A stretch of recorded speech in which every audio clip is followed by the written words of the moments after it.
Okay గురుగారు. ఇప్పుడు చూసుకుంటే ధర్మ, అర్థ, కామ, మోక్ష అనే అవును. పదాలకి ఒకసారి అర్థాన్ని మన వ్యూవర్స్‌కి తెలియజేయండి. ధర్మ, అర్థ, మోక్ష, కామ. ధర్మార్థ, కామ, మోక్ష. హ్మ్. వీటిని చతుర్విధ ఫల పురుషార్థాలు అంటారు. ధర్మ, అర్థ, కామ, మోక్ష 4 ఉన్నాయి. కానీ బాగా వీటిని ఎలివేట్ చేసి చూస్తే 3 ఉన్నాయి. ఎందుకని 4 నాలుగోది కాదు. మోక్ష అనేది ఈ మూడిట్లోకి రాదు. ఎందుకని?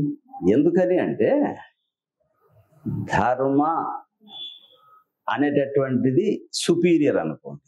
ఈ ధర్మ ప్రకారమే అర్థాన్ని సంపాదించాలి. ధర్మ ప్రకారమే అర్థాన్ని అంటే ధనాన్ని సంపాదించాలి. హ్మ్. ధర్మ ప్రకారమే కామాన్ని అనుభవించాలి. అప్పుడు ధర్మ ప్రకారమే నీకు మోక్షం వస్తుంది. అయితే ఉన్న ఎన్ని అవి 4 ఉన్నట్టుగా ఉన్నాయి. 4 కాదు. ఇప్పుడు శ్రీ మహావిష్ణువు మనం పరిశీలించి చూస్తే శంకు చక్రాలు 2 చేతుల్లో ఉంటాయి. మరొక చేతిలో పద్మం ఉంటుంది. ఇంకో చేతిలో అభయాస్తం ఉంటుంది. ఇప్పుడు అభయాస్తం ఈ మూడిట్లోకి తీసుకునేకి లేదు. నీవు ధర్మ ప్రకారంగా ఉండి ధనాన్ని సంపాదించు. ధర్మ ప్రకారంగా ఉండి ధర్మబద్ధంగా కామాన్ని అనుభవించు. ధర్మ ప్రకారంగా ఎప్పుడైతుందో అప్పుడు మోక్షం కూడా నీకు రావటానికి. అసలు ధర్మం అంటే ఏంటండి? ఓకే. ధర్మం ఇది అర్థ, కామ అనేది వీటికి సుపీరియర్ అది అన్నారు. అసలు ధర్మం అంటే అది భగవద్గీత ఏ విధంగా ప్రాముఖ్యత ఉంది? ధర్మము అంటే దీన్ని మనం షార్ట్ కట్లో చెప్పుకోవాలంటే అన్నింటికీ ఉపయుక్తమైంది ధర్మం. ఆ ధర్మం గురించి మాట తెలుసుకొని పోతే మనం ఇప్పుడు భగవంతుడు అన్ని ప్రాణులను ఒకే పద్ధతిలో సృష్టించాడు. తినటానికి ఒక మార్గం పెట్టాడు, విసర్జించడానికి ఒక మార్గం పెట్టాడు. ఇది మనుషులకు. మరి పశువులకు కూడా అంతే కదా. అదే ప్రకారంగా పక్షులకు అట్లే కదా. అంటే తినటానికి ఒక మార్గం, విసర్జించడానికి ఒక మార్గం, వినటానికి ఒక మార్గం, పలకటానికి ఒక మార్గం పెట్టిండా లేదా?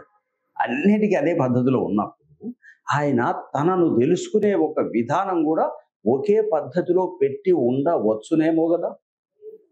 ఆ మెథడ్ని ఎవరు తెలుసుకోకుండా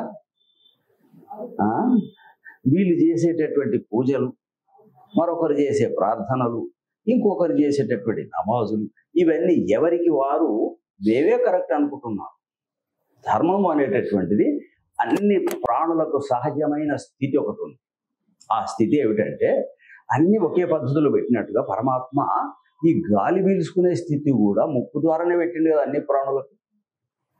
ఆ మార్గం తప్ప వేరే ఏం చేయలేదు. అయితే గాలి పీల్చుకునేది, తినేది, విసర్జించేది అన్నీ ఒకే పద్ధతిలో నిర్మాణం జరిగినప్పుడు పరమాత్మను తెలుసుకునే మెథడ్ కూడా ఒకే ఒక పద్ధతిలో ఉండవచ్చునేమో కదా.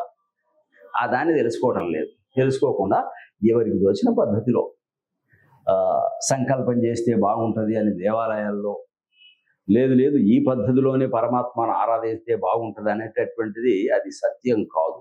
జస్ట్ వారి యొక్క థాట్. భగవంతుడు ఇట్లే ఉన్నాడేమో అనుకోవడం ఆలోచనే కదా.